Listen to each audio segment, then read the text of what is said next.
Hey, how's it going, everybody? Matt Houston here, and today we're going to go through the subclasses part 1 of Unearthed Arcana for the year 2020. I'm super excited. More classes, more fun, and let's see what we got. All right, so we have some subclasses for the Barbarian, the Monk, the Paladin, and the Warlock. As always, this is play test material and is not legal in the Adventures League, but for your own personal game, feel free to do so. And to start things off, we have the Barbarian. So, let's get right into it. Path of the Beast. Barbarians who walk the Path of the Beast draw their rage from the bestial spark burning within their souls. That beast howls to be released and bursts forth in throes of rage. Those who tread this path might be inhabited by primal spirits or descendant from shapeshifters. You can choose the following of your feral might to determine it randomly by rolling one of the Origin Beast table. So we got 4 main options here. Your parents were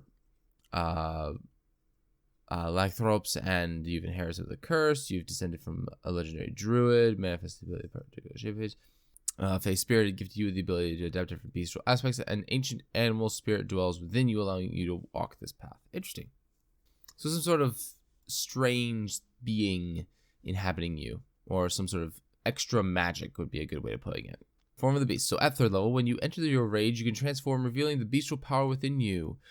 Until your rage ends, you manifest a natural melee weapon, choosing one of the following options each time you rage. Bite. Your mouth transforms into a bestial snout or great mandibles. Your choice. Personally, I choose the mandibles. Your bite deals 1d8 piercing damage on hit. Once on each of your turns, when you damage a creature with your bite, you regain a number of hit points equal to the Constitution modifier. Nice. Not bad, not bad. So early levels, that's 3. Later levels, that's 5 per bite. So you can get 10, 15 hit points back. That's pretty good. Claws. Your hands transform into claws, which deals 1d6 slash damage on hit. When you take an attack action on your turn and make an attack with your claws, you can make 1 additional attack using the claws as part of the same action. So early levels, the claws are going to be pretty good. That's being able to do 2d6, which is no different than a greatsword. It just means that when unarmed, you're just able to just become much more dangerous anyways. The bite gives you more sustainability. Tail. You grow a lashing spiny tail which deals 1d12 piercing damage on hit and has the reach property. Cool. So a slightly better glaive, in fact. It's like, these are strictly just as good or better than equipping weapons when it comes to damage output. So these are very comparable. These only come out while raging, so you have to, it'll still be in the early phases of the game, so you may have to manage your rages in a little bit so that you can actually utilize these. If you need those strength checks, people do use rage to make sure that they get past them. So that is one way for Dungeon Masters to kind of help deplete your resources. Later on, let's be honest here, once you get like 4 or 5 uses of it, you don't run out. But that aside, having a longsword that gives you some health, 2 attacks, basically, 2 attacks with a short sword, or a better version of a glaive, can't complain with any of these. Next, we have Bestial Soul. At 6th level, the feral spirit within you grows in power, causing the natural weapon of your form, the beast, to count as magical for purposes of unbecoming resistances and immunities to non-magical attacks. You can also call on the feral spirits to help you adapt to your surroundings. When you finish a short or long rest, choose one of the following benefits which lasts until you finish a short or long rest. You gain swim speed equal to your walking speed and can breathe underwater. Okay. You gain a climb speed equal to your walking speed and can climb difficult surfaces, including upside down on ceilings without needing to make an ability check. This kind of negates the need for an athletics check a lot of the time, but it's not unwelcomed. When you jump, you can make a strength athletics check and extend your jump by a number of feet equal to that check total. You can make this special check once per turn. So this is pretty nuts because you can jump, I think it's a jump a distance equal to your strength score, if I remember correctly. A number of feet equal to your strength score. Being able to roll a strength athletics check to extend a number of feet, it's not unheard of for him to jump like 30 feet at that point. That's pretty nuts. Like that's actually pretty awesome. Jumps cost movement, yeah, so you have to have enough movement available in order to be able to jump the distance, that stuff. Infectious Fury at 10th level. When you hit a creature with your natural weapon while raging, your spirit within you can curse your target with a rabid fury. Saving throw of wisdom with a DC of 8 plus Constitution, or suffer one of the following effects. Target must use its reaction to make a melee attack against another creature of your choice that you can see. Could be you. Target takes 2d12 psychic damage, because the barbarian didn't already do plenty of that. You can use this feature a number of times equals your Constitution modifier. You gain all expanded uses when you finish a long rest. So 5 times a day you can do an additional 2d12 psychic damage, or you can cause whatever it is that you're fighting to punch the thing that is also fighting you. This is handy. It's probably going to be the 2d12 damage on a more regular basis, especially when you're fighting boss monsters, but being able to have an additional 2d12 points of damage in your back pocket as a barbarian is pretty sweet. The notable downside of this is that you are going to be using your beast weapons, meaning you can't use any upgraded weapons that you get from in terms of magical gear. So there is that downside. However, again, being able to do this without the need of a weapon is pretty good. It's one of those few ways that the barbarians have to really dish out damage without having to dip into monk or something like that with unarmed strikes. Call of the Hunt. The beast within you grows so powerful that you can spread its ferocity to your allies. When you enter your rage, you can choose a number of willing creatures you can see within 30 feet of you equal to your Constitution modifier, so your entire party. Until your rage ends, the chosen creatures regain reckless attack feature and have advantage on the saving throws against being frightened. They also gain 5 temporary hit points for each creature that accepts this benefit. So if there are 5 of you and 5 of you accept the benefits, you each get 25 temporary hit points. Interesting. You can use this feature a number of times equal to your Constitution modifier, so every fight. You can regain all expended uses when you finish a long rest.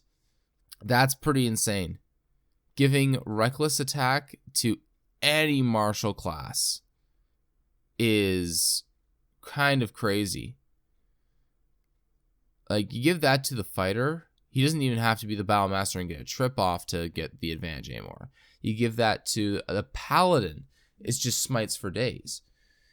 It's now granted at 14th level you're usually hitting anyways, but 25 temporary hit points along with being able to just attack at advantage, especially as something like the paladin, as the fighter, as the ranger, as the rogue, as the monk. Any of these classes are going to love this feature. Maybe not use it every turn, but they're going to like it. That's pretty insane. I approve this ability. So now we have the monk. So we have Way of Mercy. Monks of the Way of Mercy learn to manipulate the life forces of others to bring aid to those in need. They are wandering physicians to the poor and hurt. However, to those beyond their help, whether allying or evil, they bring a swift end as an act of mercy. Those who follow the Way of Mercy might be humble members of a religious order, administering to those in greatest need, making grim choices rooted in reality rather than idealism. Some might be gentle-voiced healers, beloved by their communities, while others might be masked bringers of macabre mercies.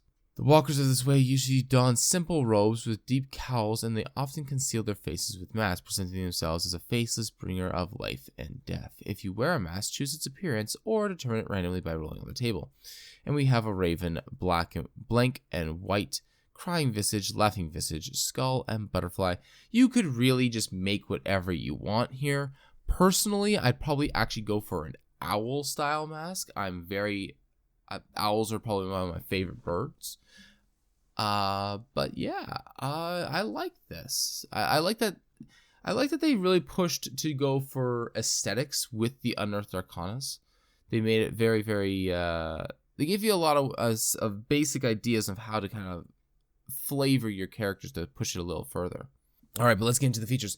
Implements of Mercy. You gain proficiency in the Insight or Medicine skill, your choice, and gain proficiency with the Herbalism kit and the Poisoner's kit.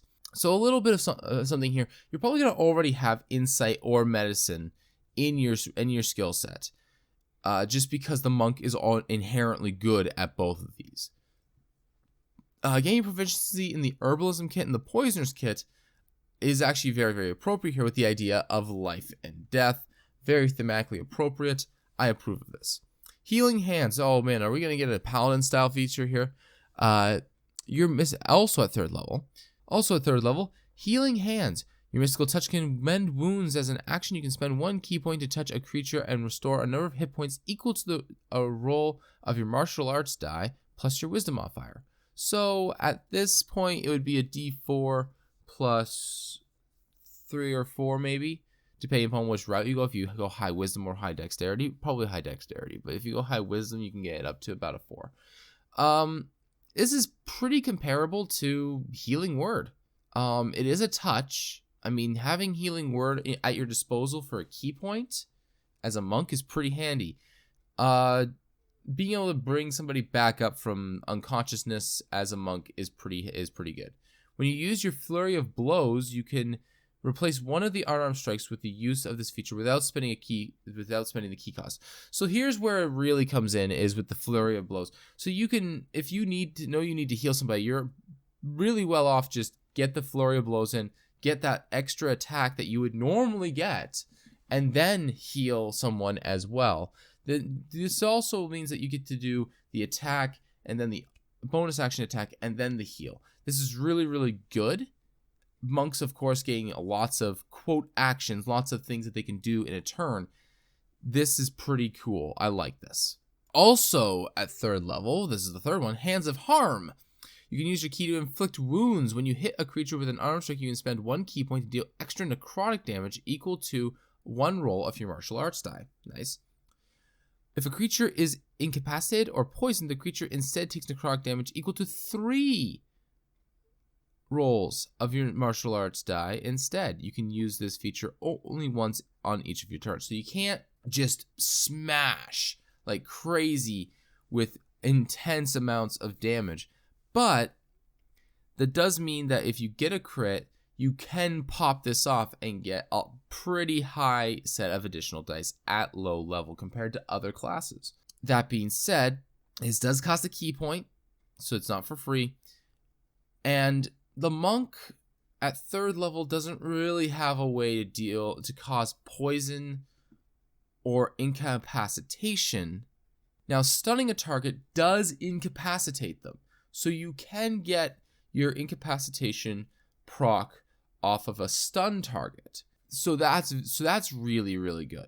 That being said, I think you're going to be a little hard pressed to find a way to incapacitate or poison creatures at low level of 3rd, 4th, until you hit 5th level, and even then, having to spend a key point just to stun them in order to be able to get the Hands of Harm out, you're going to run out of key points really, really quickly. Monks also at the early levels already don't have a whole lot of these. So we'll see how this works. I see it being really good. I see it great for high rolling, but I don't see it being particularly fantastic at the 3rd level that you get it. The fact that you do get the proficiency with the Poisoner's kit does help this. We'll see how this goes. I like the where this is going. I just don't know if it's gonna work as well as they might hope. Noxious Aura. So at 6th level, as a bonus action, you can spend a key point to turn your key into an aura of toxic miasma. The aura extends 5 feet from you in every direction, but not through total cover. It lasts for 1 minute until you're incapacitated, or dismiss it. No action required. While your aura is active, ranged attacks have disadvantage against you. Not that you really took a lot of damage from ranged attacks in the first place. Any other creature that starts its turn in the aura must succeed on a Constitution saving throw or become poisoned until the end of your next turn and take poison damage equal to your Wisdom modifier, minimum 0. So this is where you're going to be able to get the real poison procs off. Having an aura that just kind of flat deals damage around you. Like if you want to go in and be that monk that just takes on the crowd, this is a really good way to do it. This is cool. I like this. This is a good way to get that poisoned conditioned proc off. Healing technique. At 11th level, your skills in manipulating your key to heal increases. When you restore hit points to a creature using your hands of healing, you can also end one disease or condition from the following list affecting the target: blind, deafened, paralyzed, or poisoned. So you can get a few of these minor effects off. Paralyzed is mostly from low-level control spells. Same thing with blind, same thing with deafened, same thing with poison. These are all minor headaches, and being able to heal this for giving up a single attack out of your bonus action is really, really good, especially if they affect you already.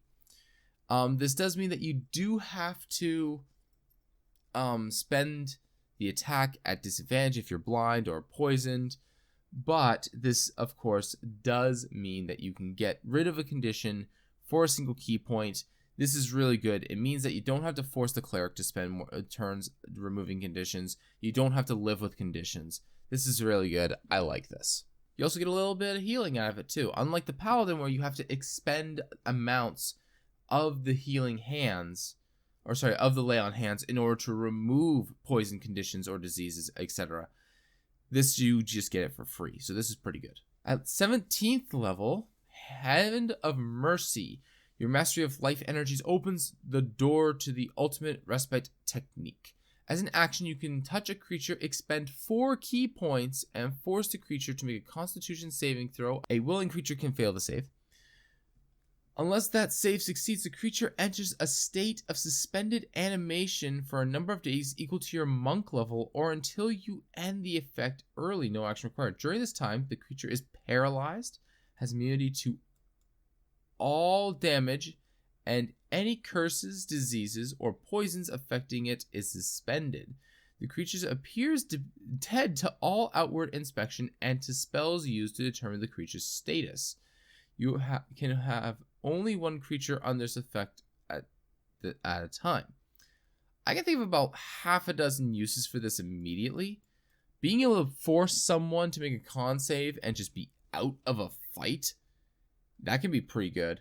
You put the big guy down, or one of his lieutenants out of the fight for a couple of days. You can just come back and destroy him the next day. Or better yet, just transport his body to a lava pit, throw it in, end the state. There, dead. There's a number of ways now there is a saving throw associated with that. And at 17th level, this would not be a particularly insane thing to do. There's lots of stuff that can gimp really powerful enemies really fast at this level. Same thing, but it goes both ways. There's lots of stuff that can instantly gimp you too. There's also other utility to this, like being able to just force someone to be dead and get them thrown into a dead heap across enemy lines, infiltrate, make a bargain where you had to deliver a dead body. There's a lot of really cool things I can think of that this would be useful for. It is a shame that it is a 17th level ability, meaning it's coming in really, really late, where you can pretty much solve any problem like this with magic anyways. So it isn't particularly anything new, but it is a pretty awesome ability nonetheless. I really, really like it. I think it's very appropriate for this tradition for the monk. I like this. I like this monk. I'm not sure I would play this monk personally. There's a couple of other different style of monks that I like a little bit more, but this one's really, really neat. I like it. It definitely looks like it'll be a lot of fun. On we have the Paladin. So, Sacred Oath, Oath of the Watchers. Paladins who vow the Oath of the Watchers seek to protect the mortal realm from predations of extraplanar creatures, many of which can lay waste to mortal soldiers. Thus, the Watchers hone their mind, spirit, and bodies to be the ultimate weapon against such threats.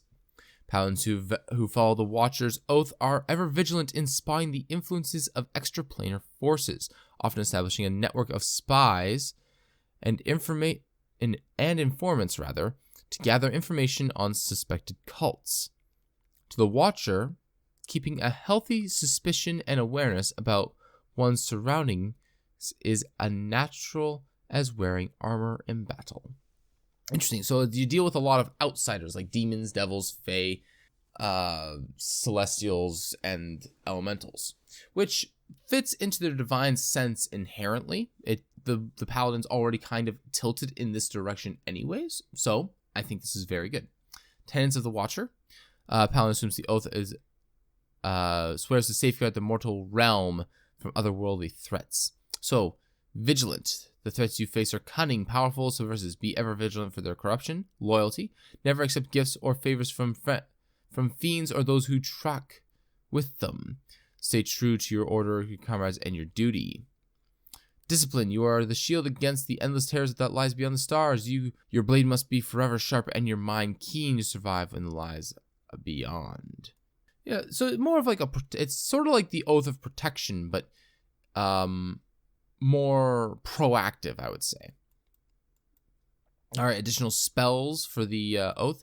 You gain Alarm, Chromatic Augury, Moonbeam, Counterspell, Non-Detection, Aura of Purity, Banishment, Hold Monster, and Hollow. I approve this list. These are awesome. I love the Moonbeam. Having Counterspells makes sense. Chromatic Orb and Alarm make good sense. Hold Monster, meh. But the Hollow and Banishment spells, these I like. Actually, wait, Hold Monster makes sense. I was thinking Hold Person. All right, so we get some Channel Divinity abilities here. So Channel Divinity at 3rd level. You get the Watcher's Will. You can use your Channel Divinity to invest your presence with the warding power of your faith. As an action, you can choose a number of creatures you can see within 30 feet of you, up to the number equal to your Charisma modifier. For 1 minute, all chosen creatures have advantage on Intelligence, Wisdom, and Charisma saving throws. That is awesome. Having advantage on any number of saving throws is great. Being able to and it's not an aura, it's just, it happens. Yeah, so as long as they're within range, they have this for 1 minute, no concentration. This is really, really good. I like this. All right, Abjure the Extraplanar. You can use your Channel Divinity to cascade other worldly beings. As an action, you present your holy symbol and each elemental, fae, fiend, or aberration. I forgot about the aberrations, actually. Within 30 feet of you can hear you must make a wisdom saving throw. On a failed save, the creature is turned for 1 minute or until it takes damage. Nice. So it works beyond the undead. Creature must spend its turn trying to move as far away from you as it can, and it can't willingly move to the space within 30 feet of you. For its action, it can only use the dash action or try to escape from the effect that prevents it from moving. If there's nowhere to move, the creature can use its dodge action. Wow. So it basically turn undead, but it also works against elemental, fae, fiends, and aberrations. Sorry. Aura of the Sentinel. At 7th and 18th level, you emit an aura of alertness while you aren't incapacitated. When you and any creatures of your choice within 10 feet of you roll initiative, you gain bonus initiative equal to Charisma modifier. Nice. At 18th level, the range increases to 30. You could actually combine this with something pretty interesting, which is any class that has a bonus to initiative already. So one example of this would be something like the Barbarian, who has advantage, or the Swashbuckler archetype for the Rogue, who gets to add their Charisma to their initiative anyways. You can get some pretty high initiative rolls with this. Vigilant Rebuke. At 15th level, you learn how to magically chastise anyone who dares cast unwanted spells at you and your wards. Whenever you or a creature you can see within 30 feet of you succeeds on a saving throw against the spell, which a lot of them you're going to have advantage on because there'll be Intelligence, Wisdom, or Charisma, you can use your reaction to deal 2d8 plus your Charisma modifier force damage to the spellcaster. That's a lot of damage for a reaction for succeeding on a spell saving throw. It is your reaction, but that's an additional 2d8. It's not as good as something like, say, a Sentinel attack at this point because you can smite. And at 15th level, you're going to be smiting pretty hard. Doing this basically for free is pretty awesome. All right, and then the capstone ability. Mortal Bulwark. At 20th level, you manifest a spark of your deity's power in defense of their sacred oath. As a bonus action, you gain the following benefits for 1 minute. Bonus action, meaning you'll probably be able to use this whenever you damn well please. You gain true sight in a 120-foot radius. Nice. You gain the following. Yeah, you gain them all. You have advantage on attack rolls against elementals, fae, fiends, and aberrations. Aberrations, my goodness. When you hit a creature with an attack and deal damage to it, you can also force it to make a charisma saving throw. On a failed save, the creature is magically banished to its native plane of existence if it is currently not there. On a successful save, the creature can't be banished by its feature for 24 hours. Once you use this bonus action, you can't use it again until you finish a long rest. Mind you, this is on every attack. So if you just start, so if there's a demon invasion, you can just go out there and just start hacking away at these things. And if you don't kill them, dead, gone, gone, gone. They just get sent back to the abyss. That is awesome. You get to use this once every long rest. You get it for 1 minute. But that's pretty awesome. All right, and last but not least, the Warlock. At first level, you get to pick the Noble Genie. Interesting. You made a pact with one of the rarest of genie kind, a Noble Genie. Such entities are rulers of vast fiefs on the elemental planes and have great influence over lesser genies and elemental creatures. Noble genies are varied in their motives, but are all arrogant collectors of creatures, knowledge, and treasure. A genie values their collection and will protect that which they claim ownership over. Through your connection to the noble, you can leverage their influence and extend their ownership of things in the multiverse. All right, so at first level, you get expanded spell list. So in addition to your regular Warlock spells, you have Fog Cloud, Sleep, Enlarge Person, Enlarge/Reduce, Phantasmal Force, Create Food and Water, Protection from Energy, Polymorph, Phantasmal Killer, Big B's Hand, nice, and Creation.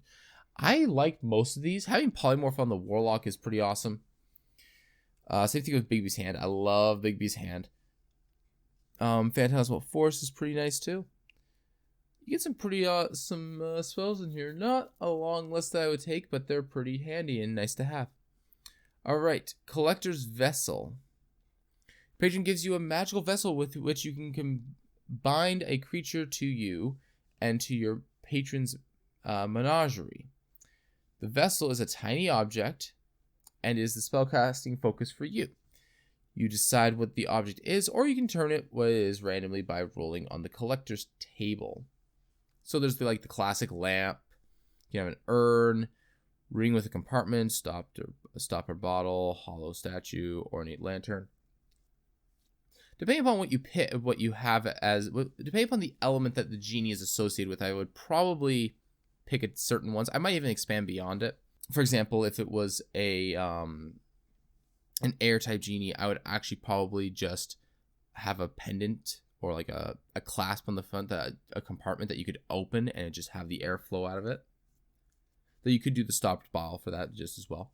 If you lose your vessel, you can perform the 1 hour ceremony to get it. Short or long rest destroys the previous one. Same mold, so much like the Book of Shadows.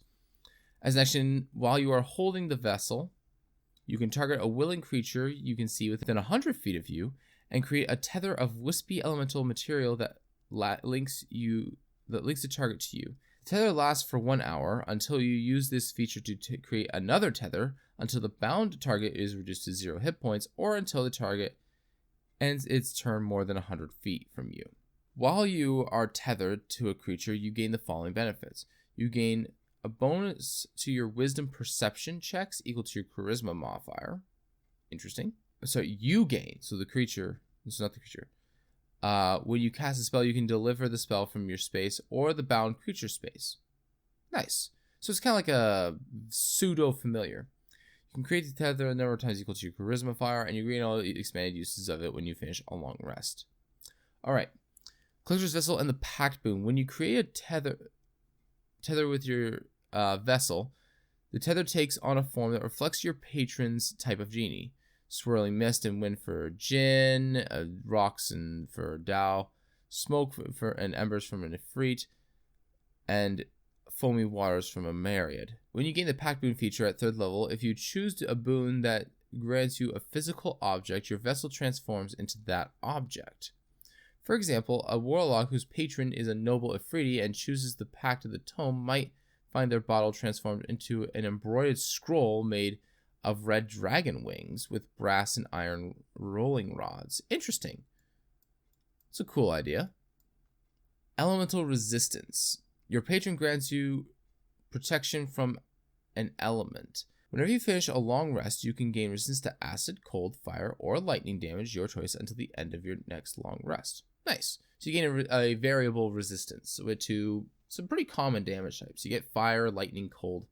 3 pretty common damage types. Acid is pretty painful and common enough out there as well. While the tether of your collector's vessel is active, the tethered creature gains resistance to the damage type as well. Nice.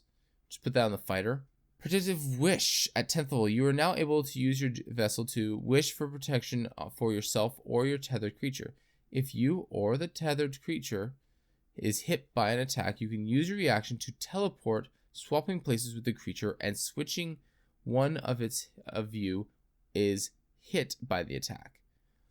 That's nice. So if you're in the back and you get ambushed and you need protection from the guy in the front, just swap.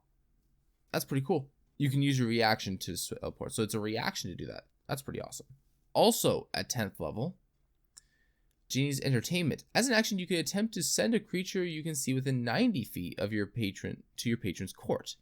The target must succeed on its charisma saving throw against your warlock spell save DC, or be magically drawn into your vessel and teleported to your patron's court in the elemental planes. While there, the target is stunned, and your patron marvels at the target with amusement but brings no harm to it. The target can repeat the saving throw at the end of each of its turn, reappearing in the space it left or to the nearest unoccupied space if the space is occupied on a success. Once you use this feature, you can't use it again until you finish a long rest. If the target remains in your patron's court for 1 minute, the genie sends the target back at the end of its turn as if it's successfully saved and regains the use of its feature. So it's kind of like a personal banishment spell. It's pretty awesome. I like it. Collector's Call at 14th level. In exchange for extending your patron's influence over the multiverse, you can call on more of their power. As an action, you can implore your patron to aid by making a charisma persuasion check against your warlock spell DC. If the check succeeds, you can choose one of the following effects. I assume that would be specifically the different jinn, or genies rather, that are out there, such as the jinn, the Ifriti, and so on. A creature you can see within 60 feet of you regains 8d6 hit points and ends 1 disease condition affecting them: blind, charmed, deafened, frightened, paralyzed, or poisoned. Being able to end a charm effect is pretty good at this point. Being able to fix that is awesome. Not to mention 8d6 hit points. It's a lot of hit points. A creature you can see within 60 feet of you has disadvantage on attack rolls and saving throws until the start of your next turn. Not bad. You cast Legend Lore spell without the material components. This is good. This Legend Lore is, I think, underutilized by a lot of players. It gives you ways of finding really awesome gear.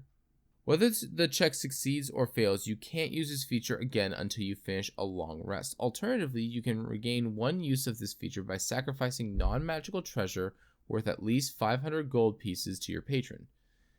The sacrifice requires the treasure to be within 10 feet of you for at least 1 minute, at the end of which you use an action to teleport the treasure to your patron's realm, provided you have the vessel of your collector's vessel in hand.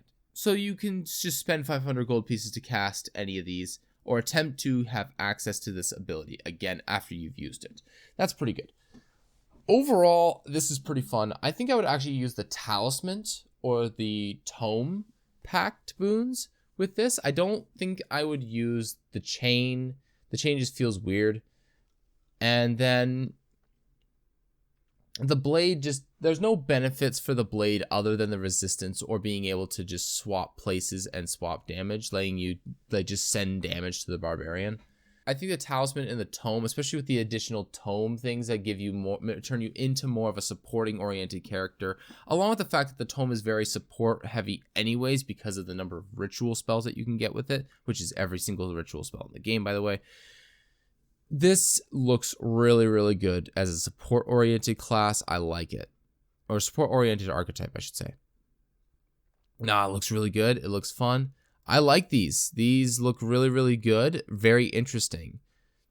The Barbarian is something that I think I might actually consider trying at some point.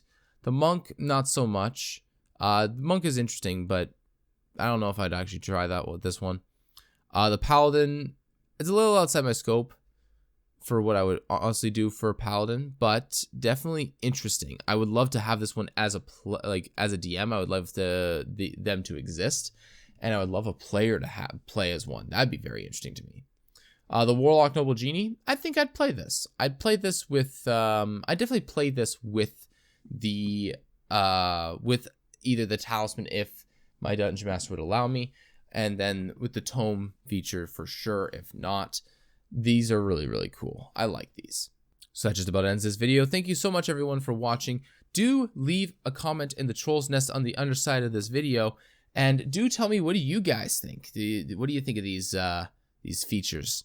How much fun do you think they will be?